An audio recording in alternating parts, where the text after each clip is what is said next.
All right. Hi everyone. It's Agnieszka Kwasińska here with Ludmiła Janian, who's joining us in lieu of Dr. Marta Usiekniewicz, who's on a short research trip. And we're joined by Dr. Tracey Salisbury, who will talk in a while on Black Americans in the Old West. So before I introduce our guest, I'd like to kind of remind you that this talk is being recorded, and at some point it will be uploaded to our website. This is part of our American Studies Colloquium series, Spring 2022 edition. Let me introduce our guest, whom some of you might have already met last semester when we were talking about kind of hip hop and horror. Um, Dr. Tracey Salisbury is an assistant professor of ethnic studies at California State University, Bakersfield, where she has been a faculty member since 2017. And I'm going to add that as of yesterday, she's also co-chair, right, of the new department, the Ethnic Studies department, that she was instrumental in kind of bringing to the campus. So congrats. She teaches Black Studies and Women's Gender and Sexuality Studies courses within the Ethnic Studies Interdisciplinary program, as well as sport history and sports sociology courses for the Kinesiology department. Dr. Salisbury graduated with a BA in political science from Holy Cross College and an MA in sport administration from Central Michigan University. She earned her PhD in kinesiology with an emphasis in sport history, sports sociology, and African American history from the University of North Carolina, Greensboro. Dr. Salisbury's research interests focus on Black women in sport, Black feminism, Afrofuturism, Black popular culture, particularly rap music and hip hop culture, Black Americans and the American West, and film studies focusing principally on the horror genre. She's a certified horror film fanatic and proud of it. So the floor is yours. Thank you. Good morning, everybody. From me, I know it's an afternoon for you, late afternoon for you. Once again, I appreciate being invited. We're going to jump right into my presentation so we have plenty of time to discuss and talk. As you can see, it's Black on the Range, recentering the history and culture of Black Americans in the Old West. Why is this an important topic? Why is this something we need to look at and discuss right now? Well, right now in America, we are in a crisis of who's going to tell history? What is history about? Whose history is it? How does America face its racist past, its racist violent past? How does America deal with the implications of the myth that they built America, that white America built this land all by themselves? These pesky people of color keep popping up and their contributions to the world. And the West is one of those major sticking points about how we talk about America, how we present America. America, which has pressed other nations about being democratic and being democracies and being for the people, is now itself in the middle of a crisis about democracy and about the people's voice, the vote. We are more split as a nation, particularly on issues of race and on individual rights than we've ever been. And so it's a fierce discussion. And so one of the things we need to do is go back and try to recenter people who have been excluded, who have not been a part of the narrative. As you have the old African proverb that until the lions get their storytellers, the hunters will always be the ones telling the story. Let's talk about really about who are the first cowboys. When we talk about cowboys, number one, the tradition of what we call a cowboy comes from vaqueros. The word vaquero comes from Mexico, from Spanish origins. When we get into what we call the Americanized idea of the cowboy, this phrase is related to slavery. This phrase is related to referring to Black males, regardless of their age, as boy. So regardless of your age, you would be referred to by your job. So you would be called the yard boy, or you would be called the horse boy, or you would be called the house boy. And so traditionally, black males who worked either in the barns or with the animals were called cowboys. Get that cowboy. And so that's essentially how this phrase became, but it would be co-opted over time, uh, and become this American quintessential idea of cowboy. But we need to remember historically that 1 in 4 cowboys were black from the heyday of the cowboy from 1866 to 1895. But remember, we're going as far back as the particular American institution of slavery, and that there are present black people in this move to the West, in this building of the West, and as free and unfree individuals. Um, this migration west, where Black Americans came, was vast. Um, Settling in Texas, Montana, New Mexico, California, Colorado, Kansas, Nebraska, the Dakota territories, where you will see um, vestiges of this migration will be in how towns are named, small black towns or settlements that may be gone now and are ghost towns, but are the spots where you see large populations of Black Americans in the modern era often comes from about this special migration. Why did we have this migration when slavery ended? Black people wanted to be as far away from white people as they could possibly in the South. About how the Civil War turned out, the fact that Black soldiers played a pivotal role in the settling of the American Civil War. They knew that they were still dangerous. They could have freedom as if you were away. And so Kansas was considered a promised land. Benjamin Pap Singleton led several delegations of traveling to Kansas to create spaces that could be Black only spaces, Black safe spaces, so that Black people could thrive and grow and do things. They had the skills to be farmers. They had the skills to be to work the land, to work the open range. And so this is what they could go with. And so this gave them this opportunity. But you also had Black folks travel and go on the Oregon Trail and go to Oregon, where they would be greeted with being banned from the state of Oregon. Um, but they would move on and move on to other spaces. These places may be now densely populated, because over time it would become, as the places became more full, it became stressful and segregation would kick in, and this would send Black folks moving even further west. And of course, we have a significant Black population in the state of California, where I currently reside. All of this comes from the opening of the West. But if you read a lot of today's history books, if you watched a lot of modern popular culture, if you would listen to a lot of historians talk, Black people somehow just magically appeared in the West. They didn't ever have a role in getting there. They didn't ever have a role in playing any significant part. Well, we know that that's not true if you look at the facts. The legacy of Black military presence. African Americans have been involved in every military venture the United States has ever had from the Revolutionary War. Um, and for the West, the key things are the American Civil War, okay, where your uniform, a Black man wearing a uniform endangered your life. But this would be the Civil War soldiers would become the Buffalo Soldiers, and the Buffalo Soldiers would be sent out west to deal with the Indians. And Because the Indians were fierce fighters, native indigenous people of the United States.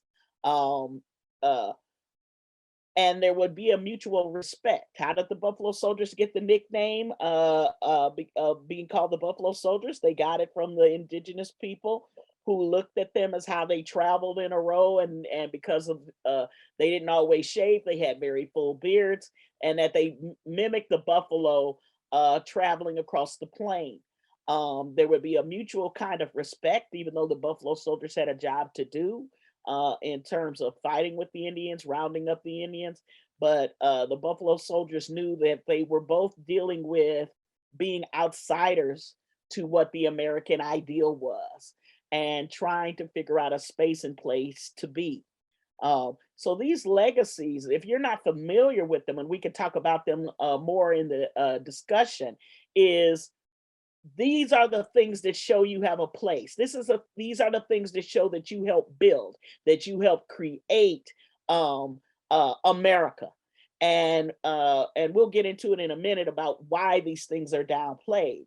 But even the legacy of preserving the historical West, because the West will be ended in the way we know it, the open West, the wild, wild West, as we would call it.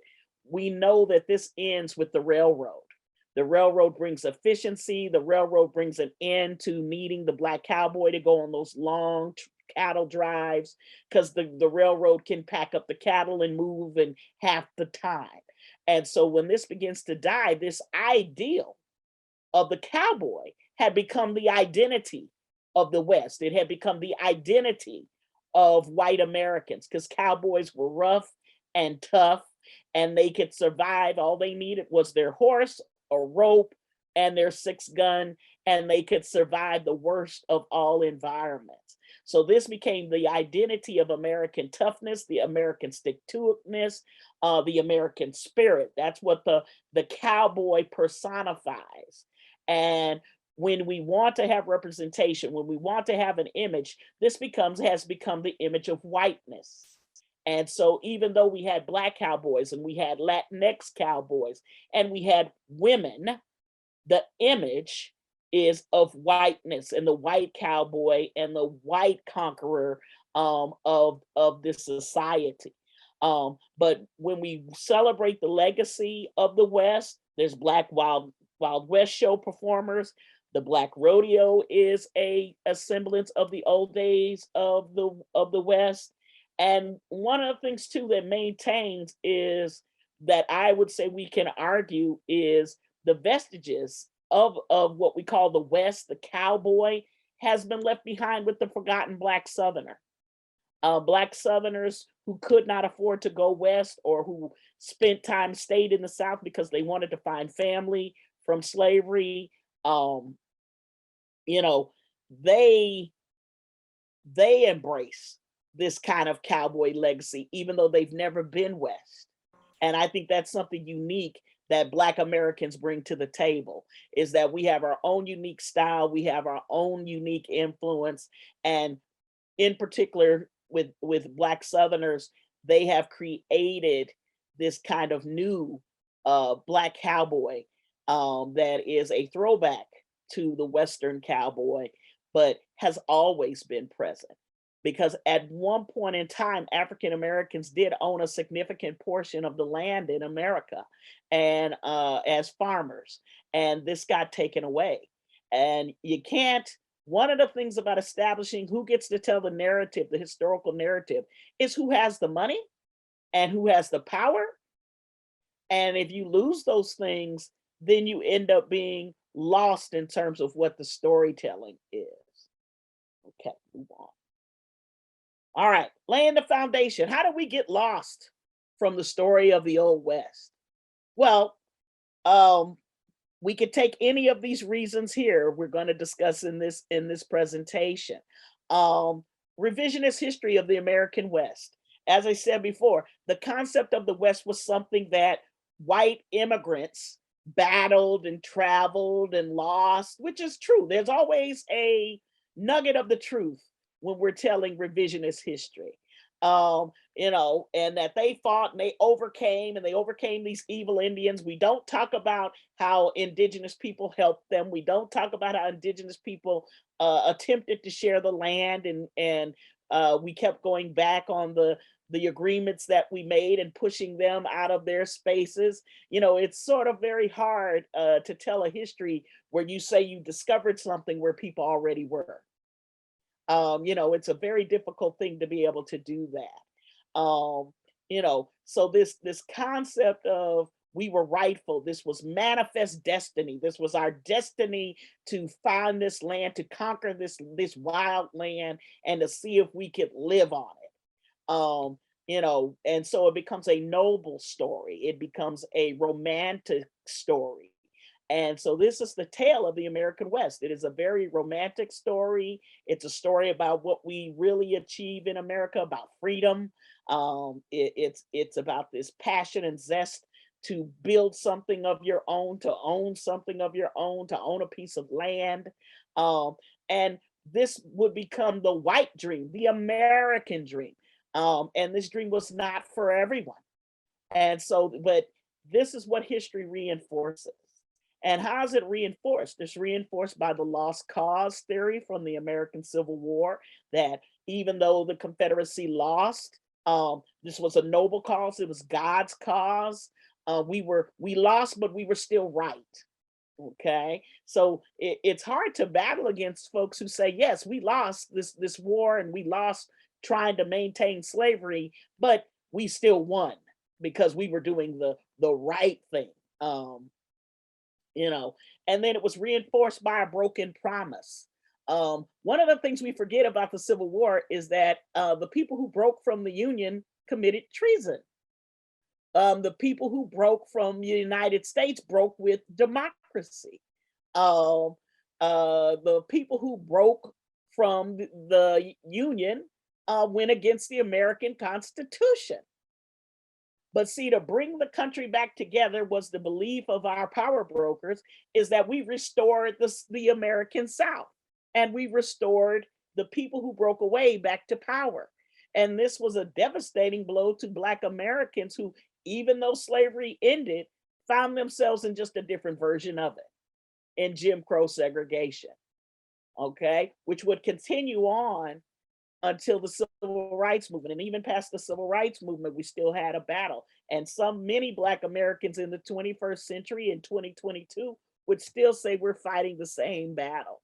So this is the crisis of how we got lost from the Western story. Okay. The whitewashing of American slavery. Oh, it wasn't that bad. Not everybody owned slaves. The Civil War wasn't fought over slavery. These are the excuses and the justification of American slavery. But slavery affected everybody. It affected every state in the Union. It affected everybody across the country. It still has repercussions for Black Americans today, regardless of what people say. The destruction of Black land ownership. African Americans currently own less than 1% of the land in the United States. A significant portion of all land is in the hands of 1% of wealthy people in America. Um, uh, if you don't own the land, you can't build. If you don't own the land, you don't have generational wealth to share, to give to someone else. So this is the crisis of what you have, of what's going on. So when we talk about how we destroyed Black land ownership, it was done with white supremacy, white violence, and white power. Okay, running people off of their land. There's been a resurgence of looking at towns, Black towns that were burnt to the ground. Okay, the Tulsa race massacre that went unrecorded historically for over 100 years has recently come back into American history and American life, of a successful Black space that was burned to the ground over racial strife.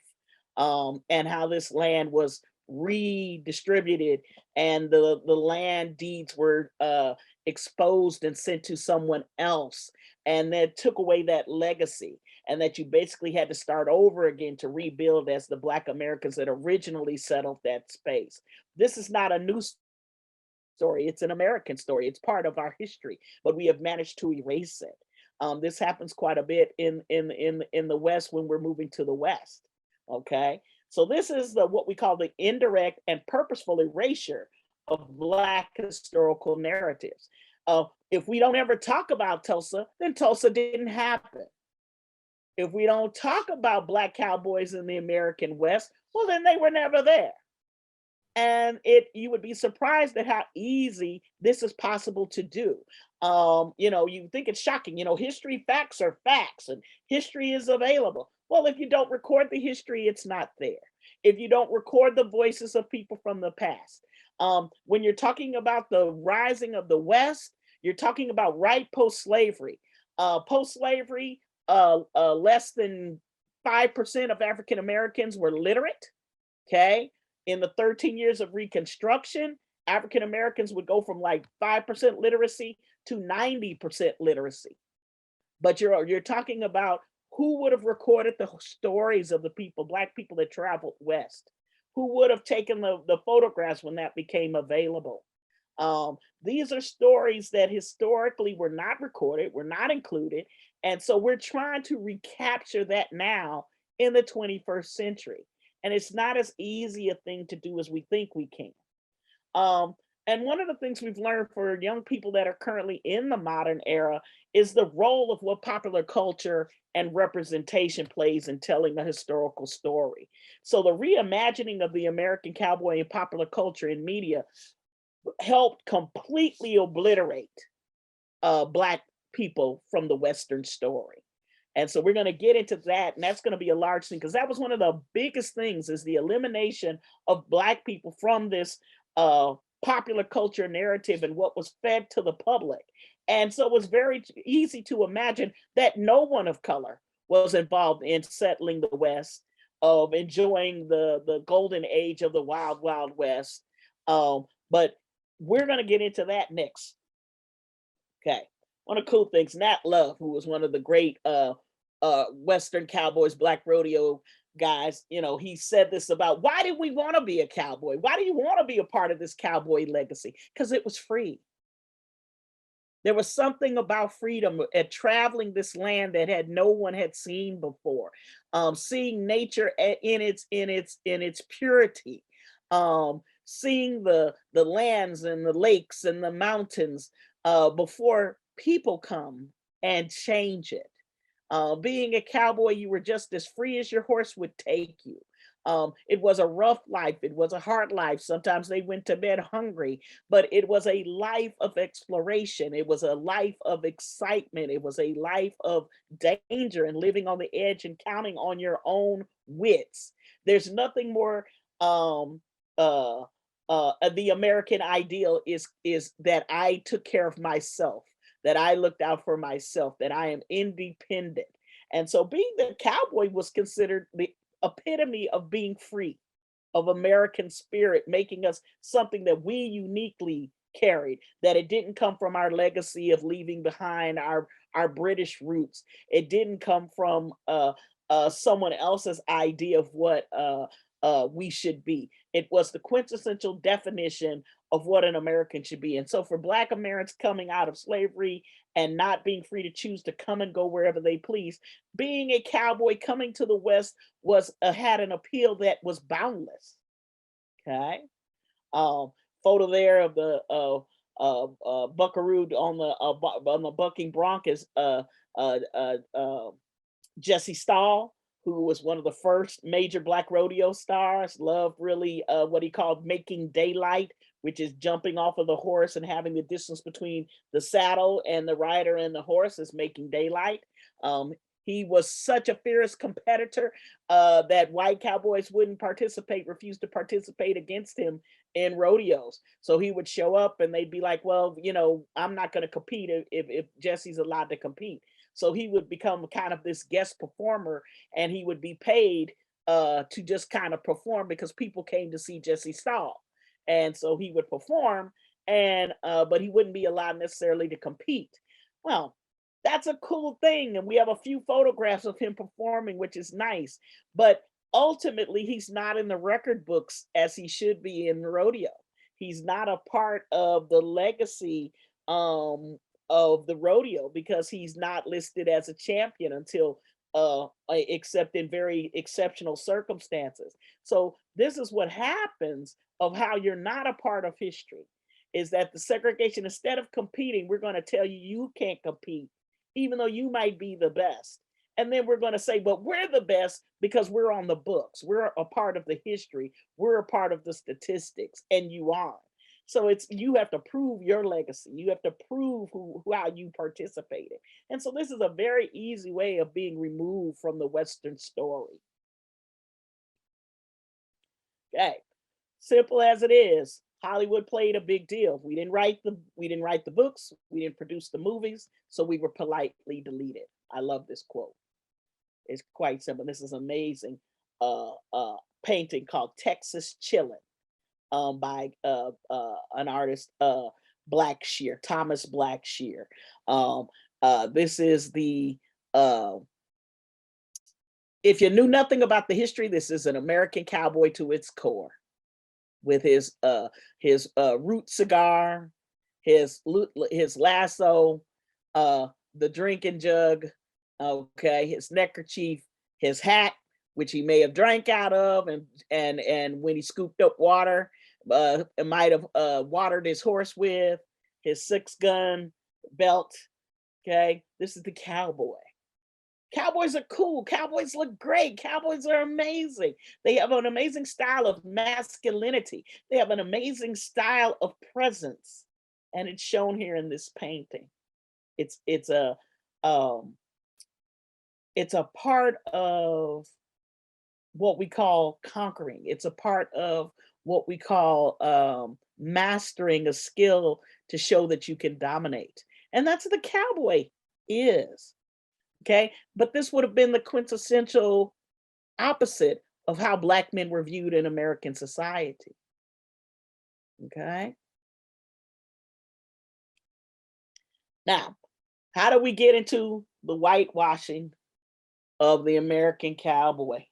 Very easy. If you're familiar with hip hop music, Public Enemy has a famous line where they're talking about Elvis Presley, and they say Elvis Presley was a hero the most, but he never meant shit to me. You see, straight out racist. That sucker was simple and plain. Motherfuck him and John Wayne. Excuse my French. But Public Enemy, John Wayne is the quintessential American man. He was that symbol for his entire career. Okay, John Wayne is here. I believe this might be your left. It was the ideal of the American hero. He was the perfect ideal of the American lawman. He was the perfect idea of the American settler.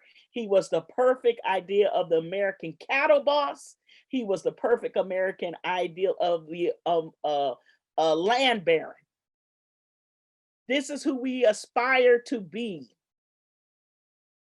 You had to be John Wayne. John Wayne is considered an American hero. John Wayne is usually depicted with an American flag. Okay, he is America. Okay, Clint Eastwood's The Man with No Name would be another thing that quietly, with his violence and control, took care of business. The Marlboro Man of cigarettes have taken a hit in the United States in recent decades, but through the early invention of cigarettes, which essentially was a woman's vice until the American Civil War, and then cigarettes got a little foothold with men, and it was the quintessential Western Marlboro Man advertising that really contributed to men smoking unfiltered cigarettes. This was a man cigarette. It was the highest tar. It had the highest tobacco count. It would be interesting that over the years, several Marlboro Men models developed cancer, lung cancer and throat cancer, because of all the years they smoked Marlboro's brand, because that was one of the things they got for free as part of their contract. So we're going to be manly and macho, even if it kills us. But this was the ideal. Billboards all over the United States. If you went to New York City, there was a major billboard with the Marlboro Man that actually showed him smoking, and the puff of smoke would actually drift into the air of the New York City skyline. This is how prevalent the Marlboro Man was. And of course, the Lone Ranger. The Lone Ranger, with his silver tabs and his silver 6 guns and his black mask, was the quintessential American hero that he would ride in. He had his loyal Native American sidekick, Tonto, and he would magically save the day. What's interesting historically is the Lone Ranger was based on a black man named Bass Reeves. And Bass Reeves was the first and probably most decorated of the Texas Rangers. So it's very interesting that the quintessential white savior was based on the image of a black man who's been forgotten in a lot of ways to history. But this is how we get here. You know, John Wayne's films persevere. There's a series of films, True Grit, McClintock, Cahill, U.S. Marshal, that a lot of his films persevere because the story is considered wholesome. The story is considered uh, uh, reflective of American values, of Christian values, that a man is honorable, a man keeps his word, a man treats a lady as a lady. These are the things that began to shape how American society viewed itself and how we viewed men in American society. So this kind of Western ideal really permeated American society, and it was really reinforced by popular culture, by film, by television, and let's see a few more examples of that. This is what we call cultural appropriation and misrepresentation.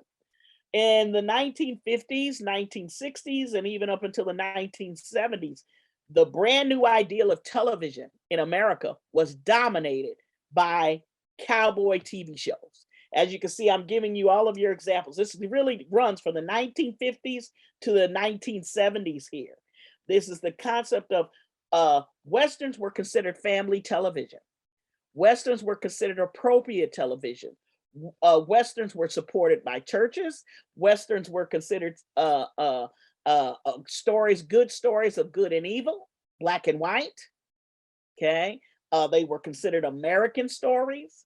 So this was dominating, Westerns dominated American television.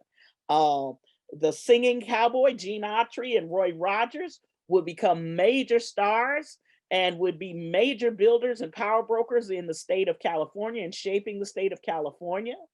Um, the concept of who founded the West, who settled the West, who built the West would be reinforced by all of these television shows. Wagon Train ran for several years and never had Black characters on it in any prominent role. So the idea of removal. Gunsmoke was the longest running TV show in America for 20 plus years, ran for 20 plus years. And it was the same formulatic ideal of the lawman standing up, protecting white society. And rarely were Black and brown and indigenous people allowed in to part of this society. We were anomalies, we were outsiders, we were are simply just not a part of the story. And so if you were an impressionable young kid growing up, if you were an individual growing up and this was the TV that you watched, and you go to school and no one says to you, yes, there's Black cowboys, there's Black folks that settled the West, you would not know that. You would not know that.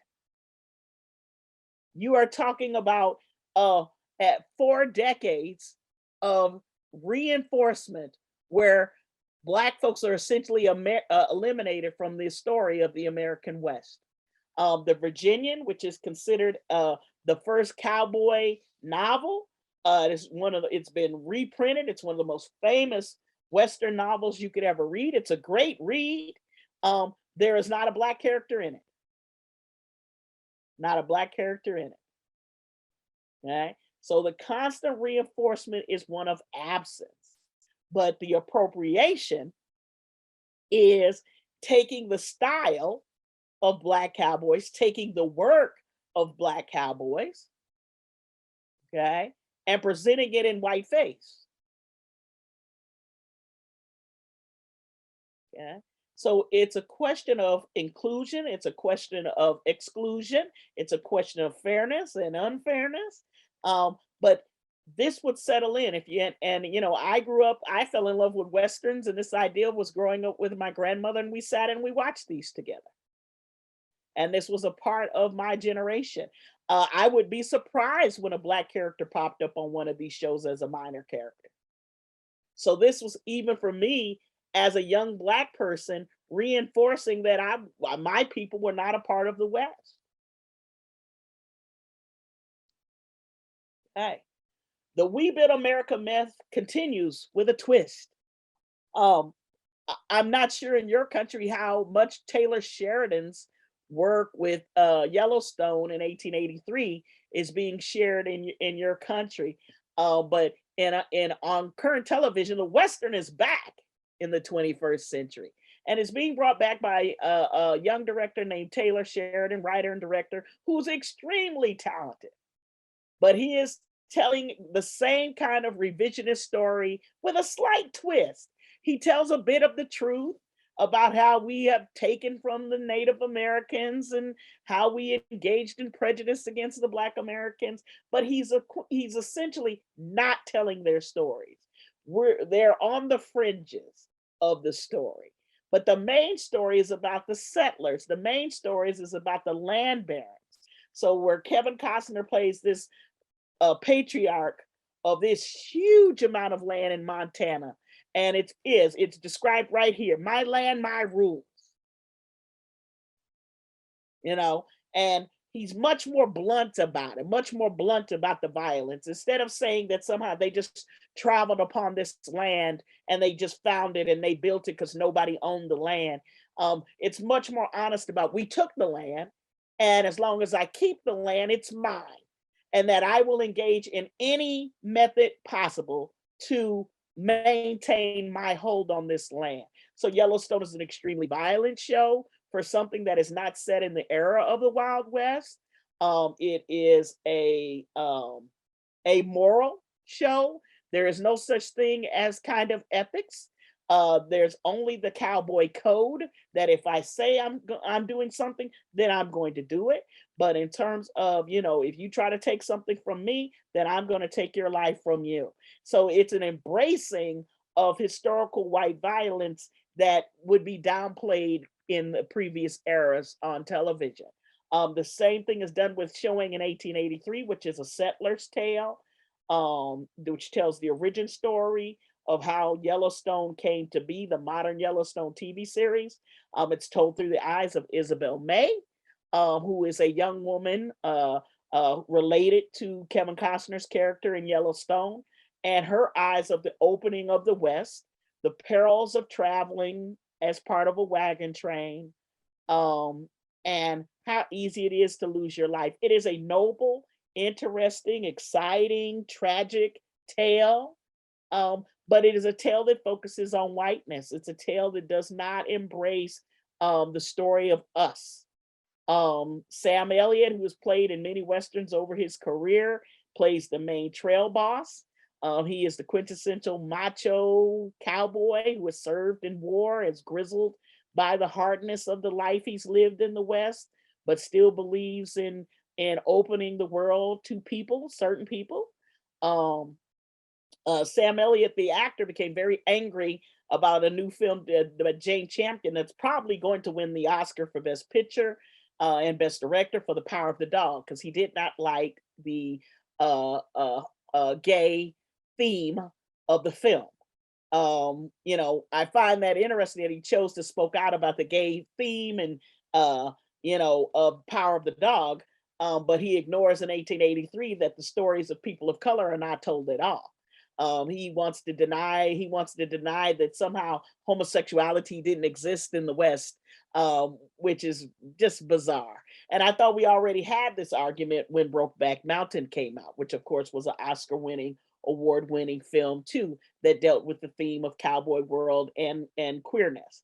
So we're still fighting particular battles, but of course a cowboy can't be queer. Okay, in America, a cowboy can't be queer because that takes away the masculinity, that takes away the strength. And so it's kind of a circular fight that the concept of that homophobia is backed up by this ideal of the American South and the American West and the American cowboy, but it's a battle royale about freedom. We say you can be free, but yet you can be free to be anything as a cowboy but gay. Okay, so that's one of the weird uh, things that continue on and who can do whatever. Okay, um, all right. Few exceptions. There will be a few opportunities just for the essence of time, I want to say the focus on a show that actually I believe is shown more in Europe than it is in America. And it's a film called a TV show called The Outcast. And it ran for 1 year, and it was an interesting idea, was considered too progressive for American audiences. And it was dealing with the kind of strange partnership between a former slave and a former slave owner who are kind of thrown together as bounty hunters trying to get a stake so they can figure out how to rebuild their lives post Civil War.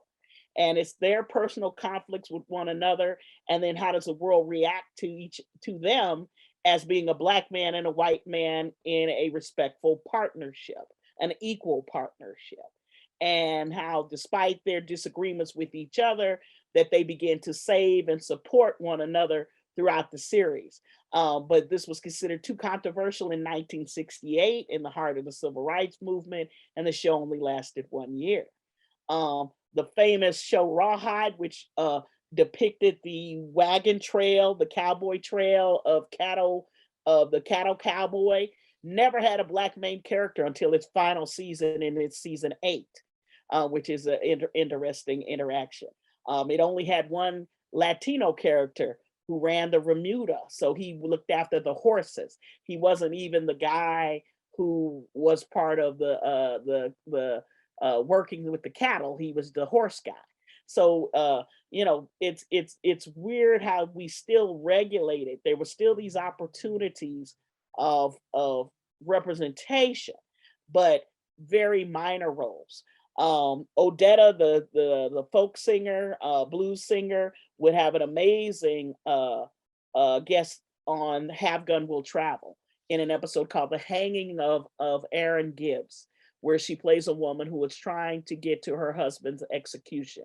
It's not a question of whether or not Paladin, the Have Gun Will Travel is trying to save her husband. She just simply wants to get there to say goodbye. And it's about Black dignity, and it's about Black humanity, and it's about Black acceptance of the rules, that if you commit a crime that you will be executed, but that does not mean you are less than. It does not mean you are not a man. So in some ways, these few exceptions kind of restored Black dignity, Black humanity. So they were deeply important in terms of doing this. But in those first 4 decades of this kind of Hollywood ideal of the Black cowboy, the Black West, it was few and far between. Okay. Things start to change a little bit when you start to get into the 70s and you get into the Black exploitation era, and you get into a more modern era of films, and you're going to start to have a more diverse, inclusive amount of Black cowboys, of Black Western presentations. Some of these films range from very good to very bad, but they try to tell the story of Black people. They try to tell a more inclusive story of Black people. They try to tell a story of Black people without white people present. So there's a sense of Black humor and a sense of Black culture. Herbert Jeffrey would be the first Black cowboy film star. He was known as the Bronze Buckaroo. He sang and he danced, so he was a singing cowboy, which was another successful thing. But this would also be kind of the Black respectability cowboy. He was extremely light skinned. He was considered acceptable to white audiences, even though his films were usually made with all Black casts. But these films you could go and see, and you wouldn't be tainted if you went and saw these films. But as you can see, there's a significant representation of of Black faces, of Black life here. Sidney Poitier, I would say Danny Glover, Fred Williamson were standards in terms of being in some of these Western films, of presenting this kind of very masculine, Black masculine figure. Usually the storyline was kind of the same. Former slave is looking to rebuild their lives and moving away from a certain thing. And then it usually was a vengeance, revenge story tale. So in a lot of ways, one note, some standout performances: Clint Eastwood's Unforgiven, Quentin Tarantino's Django Unchained. But a lot of these were exploitative series that, the black slave trying to get revenge, the black slave trying to live his life, former black slave trying to live his life, and people won't leave him alone, so they come and burn his farm, or they rape his wife and murder his wife, and so he has to get revenge. So these were very kind of one note ideas, um, uh, that exploited the emotions of the black audience.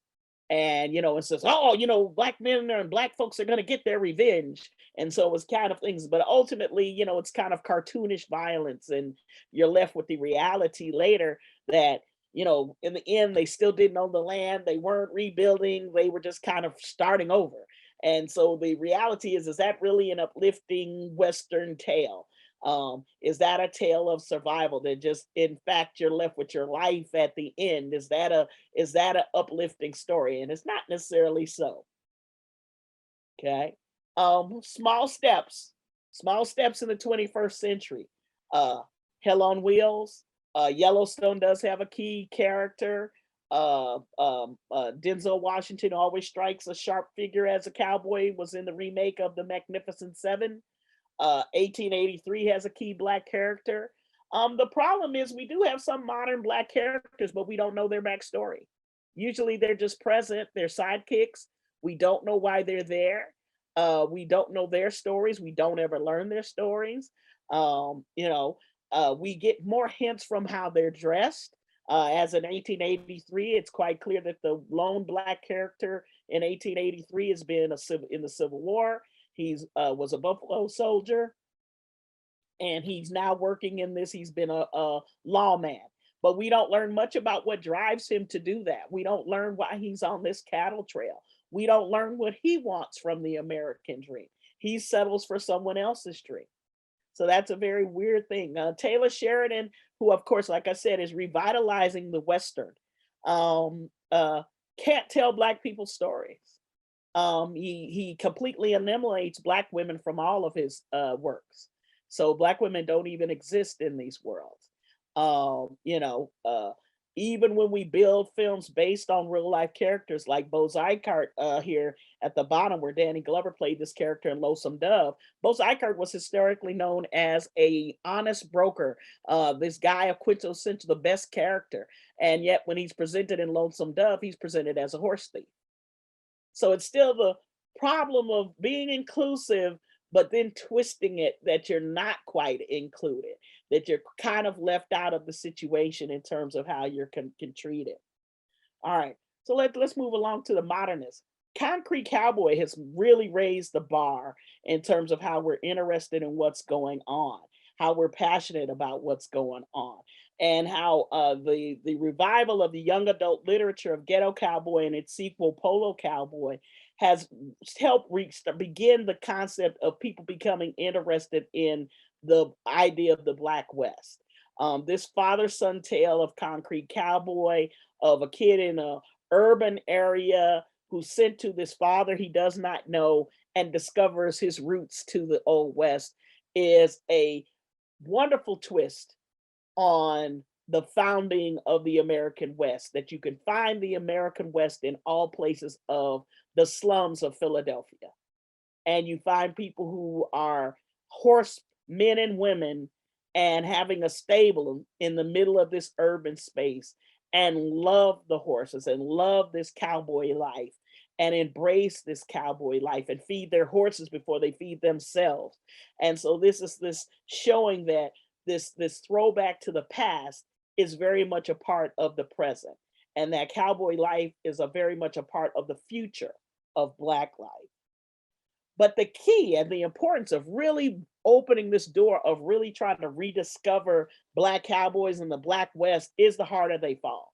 The Harder They Fall was a smash runaway blockbuster hit in America. And it told the story of 7 out of the 9 characters were real life characters. So even though they didn't look like them, it opened the door for people to begin looking into this, our contribution. The man with the big mustache at the top is Bass Reeves. The Bass Reeves was the one that was based on the Lone Ranger. Bass Reeves was the Texas Ranger. When you talk about Chuck Norris, Texas Ranger, he's Bass Reeves. He's telling Bass Reeves stories. We're finally going to start getting Bass Reeves TV series soon. We're going to get a Bass Reeves film. We've already had a couple. We're going to recenter Bass Reeves at the center of the discussion as who he is and not as a white man where his stories are being told. Stagecoach Mary, the first woman to have a postal route. She followed the rules, rain, sleet, or snow. She made her deliveries. She was a what we call the women of the West. She was a perfect example of one of the women of the West. We have Nat Love. We have Bill Pickett. Also, what opens the door to this, the harder they fall in people's interest is the mixing of being Black, Latinx, and Indigenous. Okay, because you would have Rufus Buck, who's played by Idris Elba, who is most certainly is a dark-skinned Black man, but was actually in real life a Indigenous Black Latinx man of mixed race, and was a true outlaw. Didn't live to see 21. But this opened the door for people to know that we were present in the West, that these characters existed. It started a big debate about how do you look at colorism, how do you look at telling the story of historical figures. Stagecoach Mary was represented by Zazie Beetz, who looks nothing like Stagecoach Mary, who's here in the middle. But we began to learn the exploits and the tales of these men and these women, and it opened this floodgate to people like, why didn't I know this? How come I don't know this? So now there's been a resurgence of trying to do documentaries, revitalizing books. So this information no longer stays a secret. There's an expected sequel to The Harder They Fall. The Harder They Fall was powerful because it also eliminated whiteness virtually. That it was a Black story, that it told the story of a people who were trying to preserve a Black town.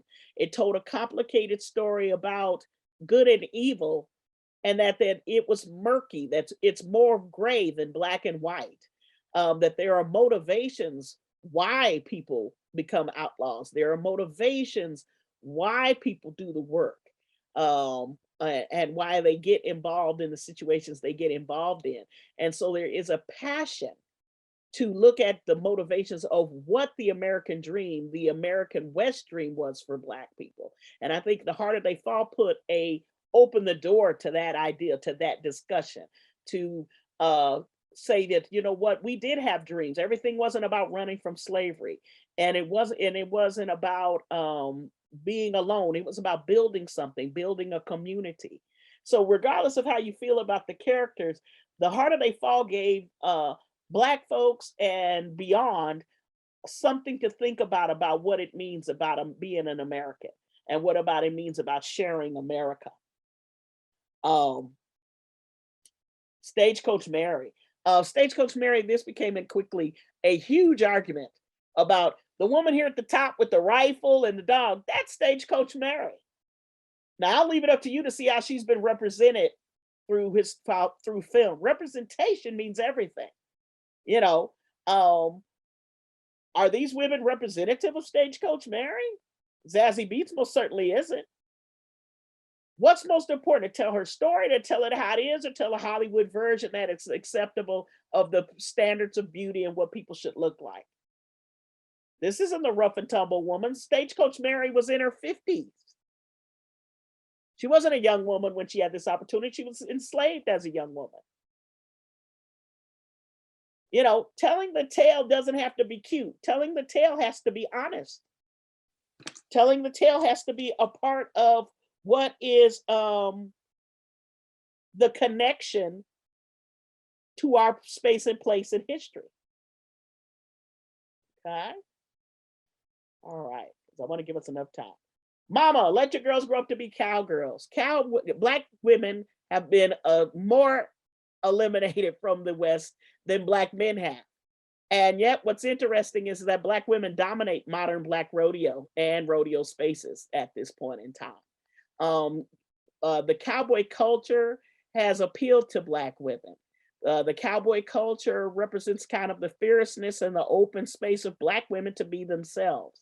That's one of the unique things about the American West is that the American West does allow you to be yourself if you can fight for it.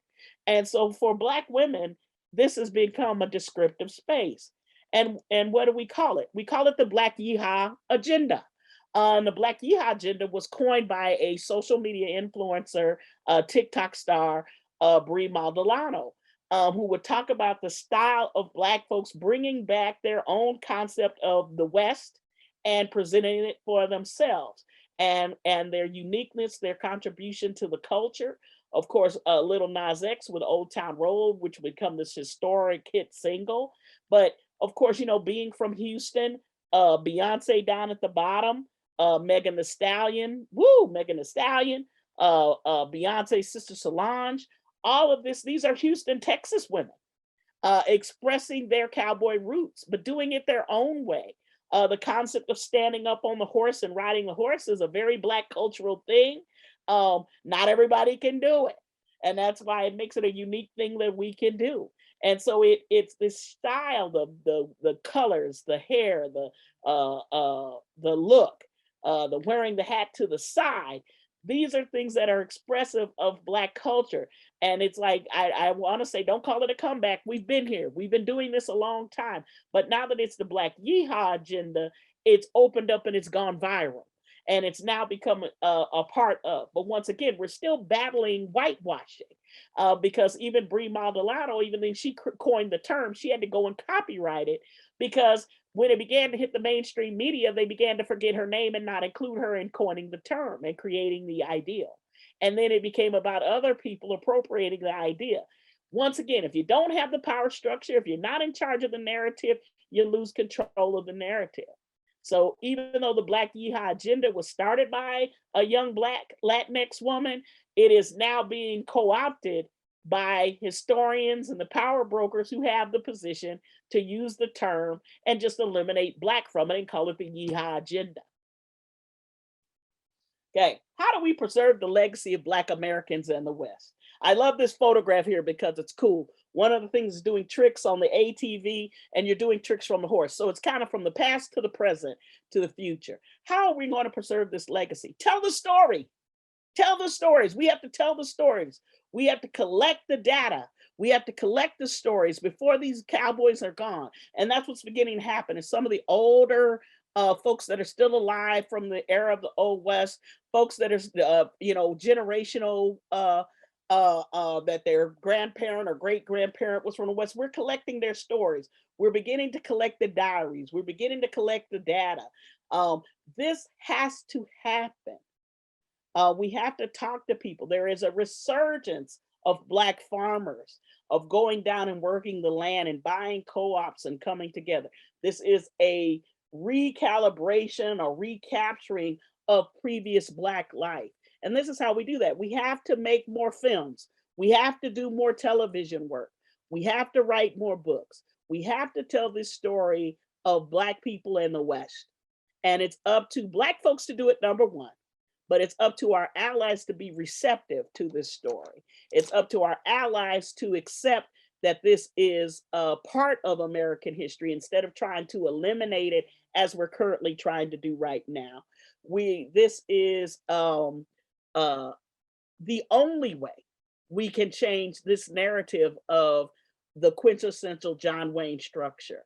We have to make John Wayne we don't eliminate him from the story, but we move him from the focal point.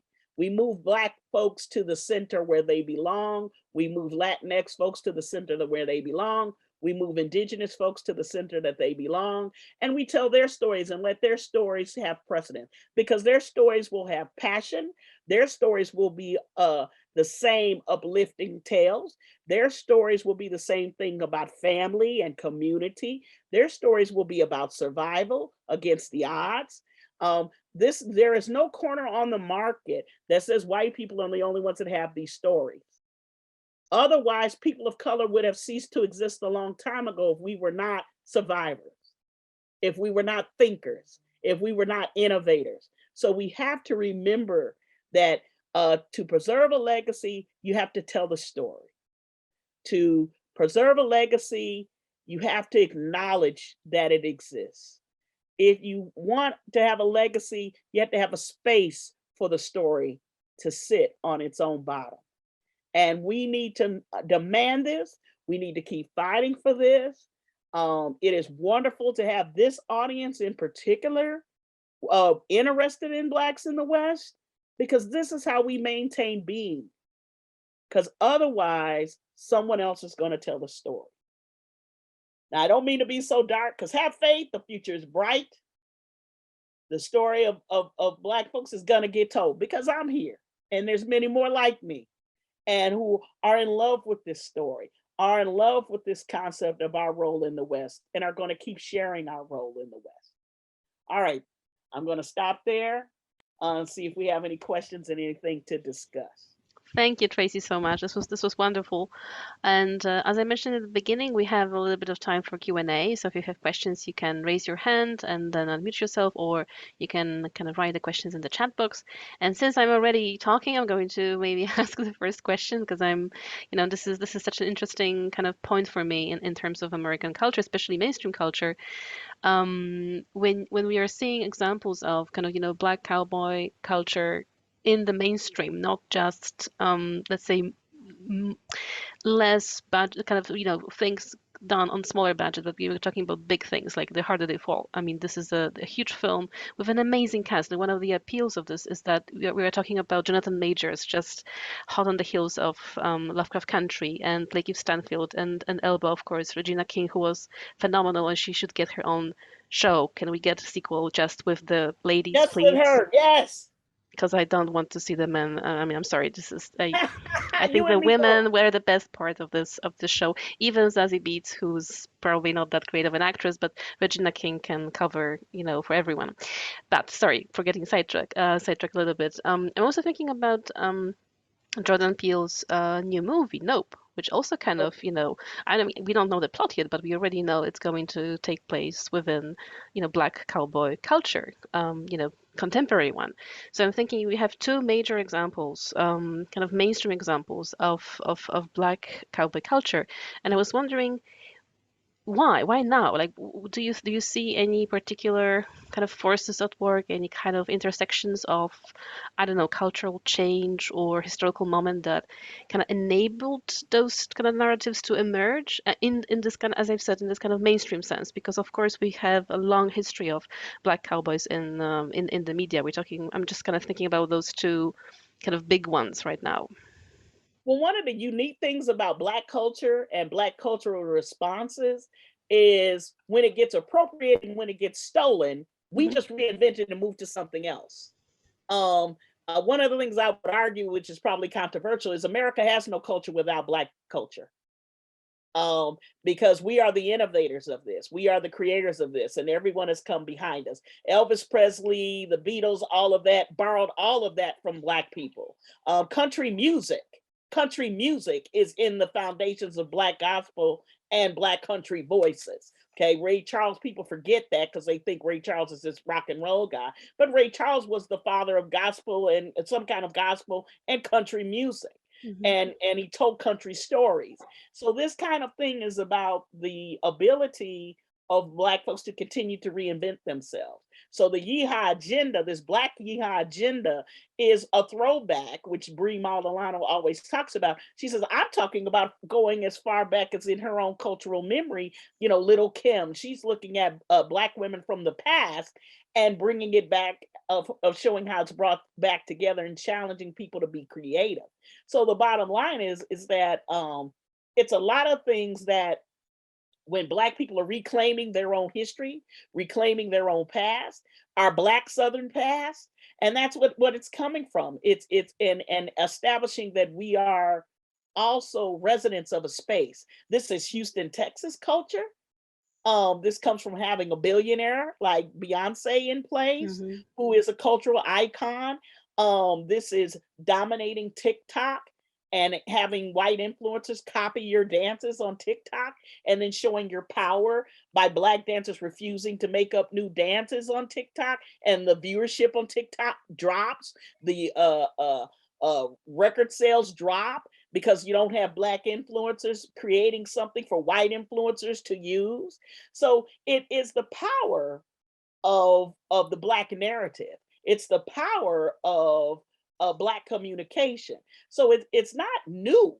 This has been going on since the dawning of time, that black people come up with something in their own space, but to make it larger, to make it more supple for the capitalist culture of America, it gets taken and repackaged. But the thing is, when you get repackaging, you get second class stuff. Hmm. And so it's not like the original. And that's why when black folks reinvent themselves and come back out, it hits really hard because it's fresh, because it's new, because it's innovative. But if you're getting the recycled thing, it's like I was joking with your colleague, America does frozen pierogies with French fries here and then talks Hmm. about Polish culture. How about you go sit down and shut up?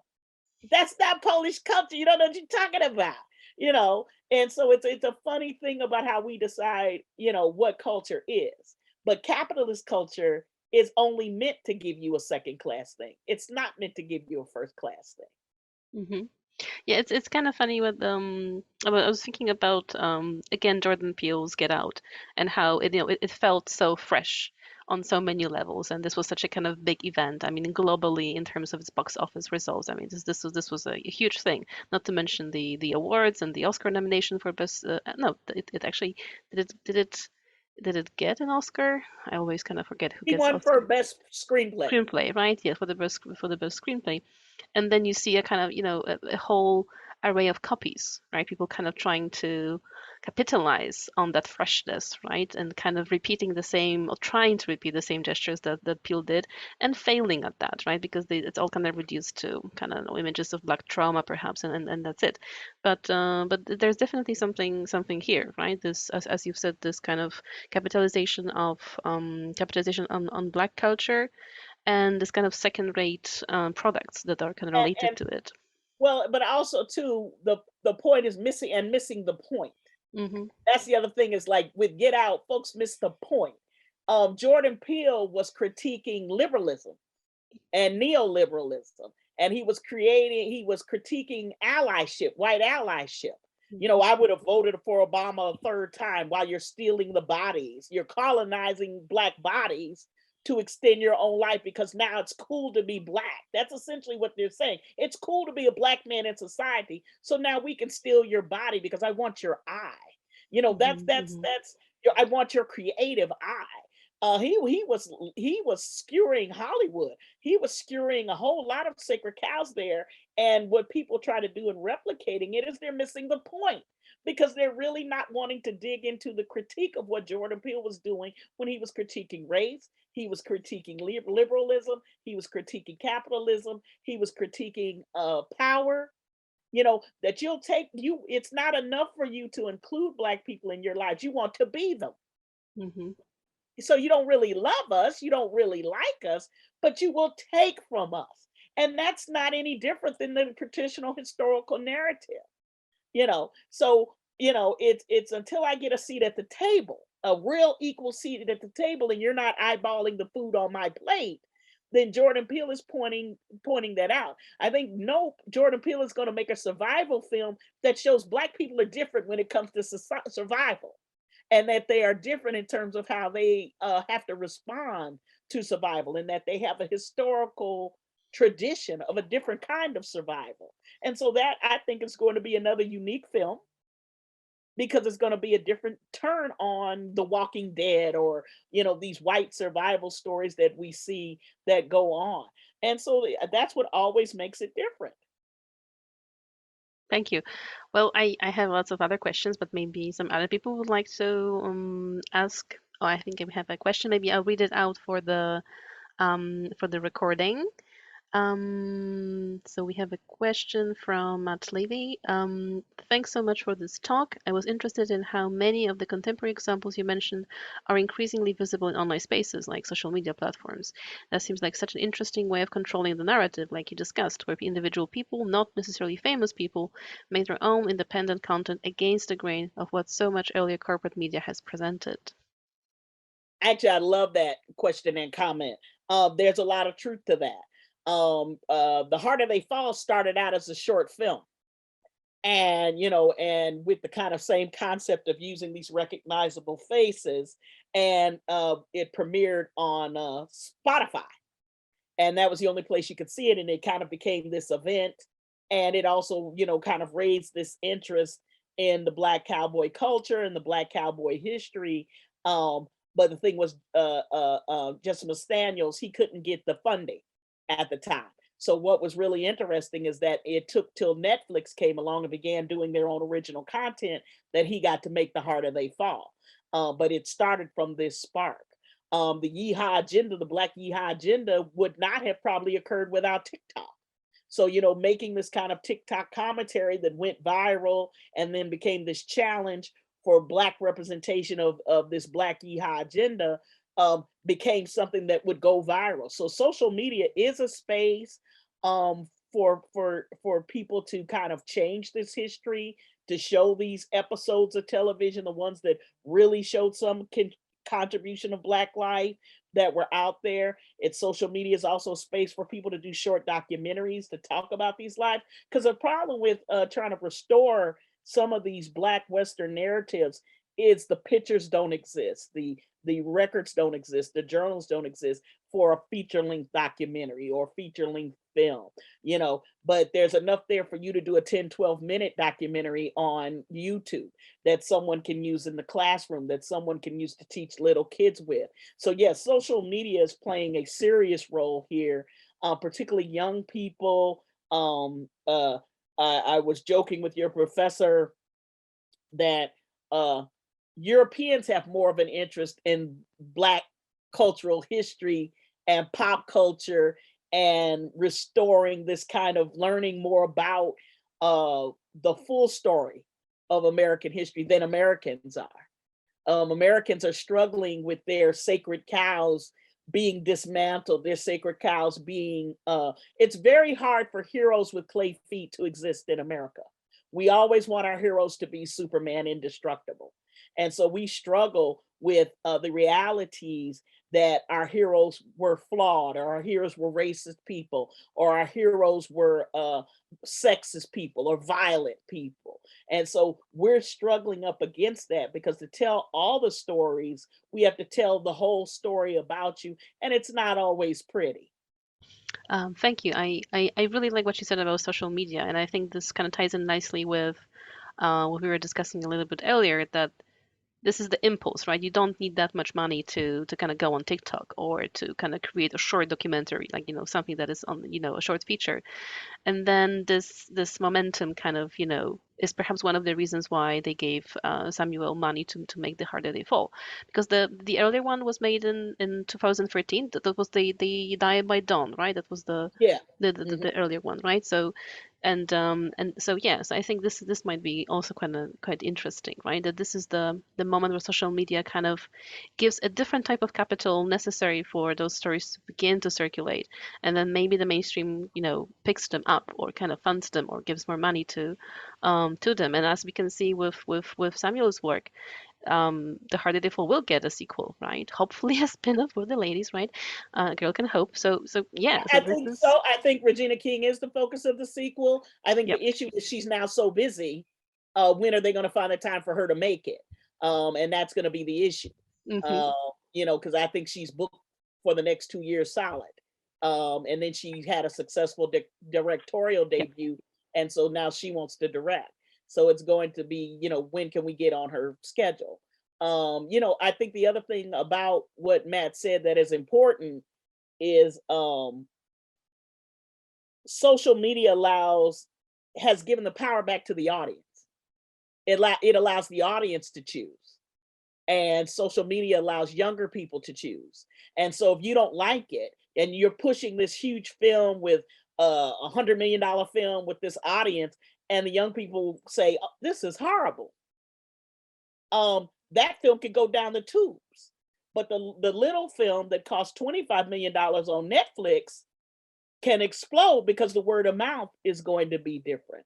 So it is about capturing the audience, and it's about capturing the attention of the audience, and about but I do like the fact that social media has become this kind of equalizer, and that even though people can put their propaganda out there and say things that traditional things Hollywood has said about black films, that they can't make money overseas. Well, okay, The Harder They Fall was a hit overseas. Black Panther made over $1 billion. Even a film about Black queer life, Moonlight made most of its money overseas. So these stories you tell don't fit any longer, because access is different, and that's the one of the keys about power, and tearing down a power structure is access. Yeah, it's kind of difficult to lie on social media in this Yes. respect. Like, you will find this information, like, box office results, for instance, right? And it will find the face of the common knowledge, right? The common knowledge that doesn't really exist. Well, and you're a bit more progressive than we are, because Americans are kind of one-sided. If we didn't create it, then it has to be this huge hit for us to pay attention to it if it comes from another country. But one of the things, interesting thing is like the Tinder swindler, things like that have become big hits in America because it's this international kind of story. And with the pandemic, we're shut down, so this gives us a chance to look at that. So I think that's the cool thing about how we'll be able to restore certain narratives for people of color, particularly Black people, is that the pandemic has forced people to slow down and really find things to look at. And they've gotten bored with the same pablum they've been fed. And so certain things have changed. Well, let me change and look at something new over here. So it's a golden opportunity, even in the middle of this strife and all this fake battling over critical race theory, and don't teach history that makes white people feel bad. Um, that's why I have faith, because at the end of the day, people want to hear these different stories. And if they want to hear the stories, it doesn't matter how much you try to block it. And Americans, the one thing that's amazing about Americans and annoying about Americans, the minute you tell us we can't have something, we want it threefold. So that's great. I'm like, yeah, keep burning those books, keep banning those books. Do what you want to do, because you're going to make those things golden gems, golden eggs. And so, let's do that, because that's what works in our society. Yeah, I just kind of thought of a funny example from Poland and the Polish context, like the Catholic Church really hated Harry Potter. Like, and Oh, of course, it's like, Harry Potter was like the, one of the kind of antichrist figures in the kind of late 90s, early 2000s. And of course, the effect was the complete opposite. Like, more opposite. people flocked to it and kind of read it. So, yeah. So, of course, yeah, there's this kind of reverse psychology thing going on. Yeah. Okay, do we have No, any more questions? Oh, so we got from Bartosz. I'm going to read it out for the recording. The creators like Jordan Peele are indeed making necessary progress for Black narratives to flow into the mainstream, but how big of a problem tokenism still is? excellent question. Tokenism is still a problem. Um, it's what Taylor Sheridan engages in. As I said, I don't know if you guys are seeing his stuff yet. I don't know if 1883 has traveled over or Yellowstone has traveled over. You have Black folks as window dressing, or Native American folks as window dressing, and they pop up into the story and then they kind of disappear, and their storyline is never picked up again. Um, um, I'm going to say this about tokenism: even though it is very hard and very difficult to make change, particularly in Hollywood and on certain ways, because it's an expensive medium, and it's also a very cloistered medium. People of color have to tell their own stories and keep fighting to tell their own stories.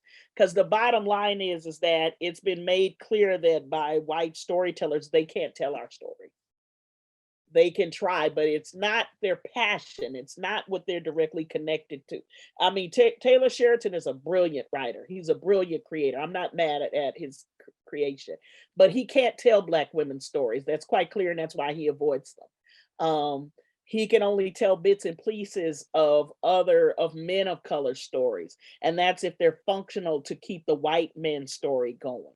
Um, I'm not sure that's his responsibility. I don't want him to maintain revisionist history ideals.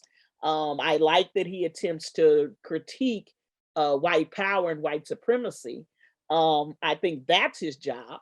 But I think in terms of getting our stories told, we have to fight to get those stories told. And so that's why I try to be harder on the Black audience to not be so vicious over films that don't work, like Antebellum or Black films that fail, because ambitious failures are how you keep getting to the work. Artists have to keep trying till they get to that point. Jordan Peele was just not this guy that came out of nowhere. Jordan Peele had had a career of 15 years before he decided to go into making films of his own. He had been writing. It's a process. It's like being a student. You have to study to get there. You have to practice to get there. And so, if we can't expect one and done. And I think the Black audience too needs to tell Hollywood what they want and vote with their feet. So that's why Black trauma is a big issue, because some of these things we don't want to see. We don't want to see these kind of slave narrative films anymore. That's another reason why The Harder They Fall was a big deal, because it wasn't about slavery. It wasn't about Black trauma. And it was about Black strength. Regardless of whether you were with the good guys or the bad guys, both sides had strength, and both sides were about that community, and it left you with not feeling sorry or embarrassed, or that this weird feeling you get when you watch these kind of Black trauma films. It was a story you could cheer about. It was, even though Trudy, Regina King's character, is a bad guy, her performance, you have to love her. You have to love her. The scene where she's peeling the apple and telling this horrible childhood story is fantastic. And she's stealing this movie right from up under the nose of these men. And this is the power of a Black woman's narrative. I get it. I know why Black women's stories aren't told, because we are frightening to people. Our power is frightening if you give us a chance to tell our stories. And so, but we're here. We're going to tell them. We're not going anywhere. Despite all this work to erase Black folks from the Western history, we're here. That's one of the unique things. You can't erase us from stuff, because we're going to come back. We're going to be present. Okay? So that's the power of that. But yes, tokenism is still a serious problem. Just like colorism is a serious problem. We have to have a light-skinned actress to appeal to the audience. We can't have a dark-skinned actress. That's ridiculous. Black people need to push back against that. Let representation be representation. And so, but we're learning. We're getting this opportunity. If women are still getting their opportunity. Mm-hmm. So that's that. Okay. Thank you. That was such a great answer. Thank you for that. We still have time for and Bartosz adds that, thank you so much for this answer. I could feel the power in it. Yes, definitely. I appreciate the question. And I think we have time for like maybe one last question. So if anyone would like to kind of share a question by raising your hand or in the chat box, now is the time. I think I'm not going to ask any more questions, because I think they all lead to just one place where I talk about Regina King and how awesome she is. And well, let's say this about Regina King. Let's say Regina King was a child actress. Okay, she's 20 some years plus into her craft. It's amazing. When you talk about social change, even for the young people here, and I know that for many of you, this is a scary time in your country. This is a scary time about, do we help people? Should we worry about ourselves? Social change is slow. Social change takes a long time. And in the meantime, you have people, dangerous people, stupid people, who keep bringing up the same things we've already tried and done and caused a lot of harm and hurt. and we bring these things back. So we have to believe we can survive. We have to believe that like-minded people will out, but we always have to do our due diligence to make sure that we are remind ourselves we are human and we should do things that are for human beings, and that violence and warfare serves no purpose. It hurts everybody. And so it's a frightening thing, but it's something we've repeatedly done. So we have to continue to work together to understand that to get certain people out of the way is going to take time. It's not the time we wanted to, but that's what it's going to be. And so in the meantime, we have to hold it down and we have to persevere. So I'm with Anita. I love Regina King, but I don't pretend she came overnight. I love Viola Davis. I would love to see Viola Davis in a Western. Yeah. But I don't pretend it happened overnight. Because at the end of the day, these women have had to work years to get to this position. And I know even Regina King has to pinch herself and say, I never thought I'd be so in demand that I'm booked for the next couple of years. So it's a beautiful thing that she's here. And it's a beautiful thing because what's going to happen for fans like me and your professor, Regina King is going to tell those different stories because she has the power now to do it. Yeah. Yeah. And we have to trust her. Mhm. Thank you. I think that's a lovely end to our talk, and I think we're kind of running out of time. So thank you so much, Tracy, for joining us today. Thank you, everyone, for staying Anytime. with us. I really enjoyed the talk, and I hope everyone did too. I'm sure they did, and so I wish everyone here on this side of the Atlantic, happy, nice evening, and everything good. And Tracy, thank you again, and hopefully see you One day in the again. future, I hope to do it in person. That would be my Yes, yes, passion. I would love to do it in exactly, person. exactly. All right. Take care, everybody. Be safe and be blessed. Thank you.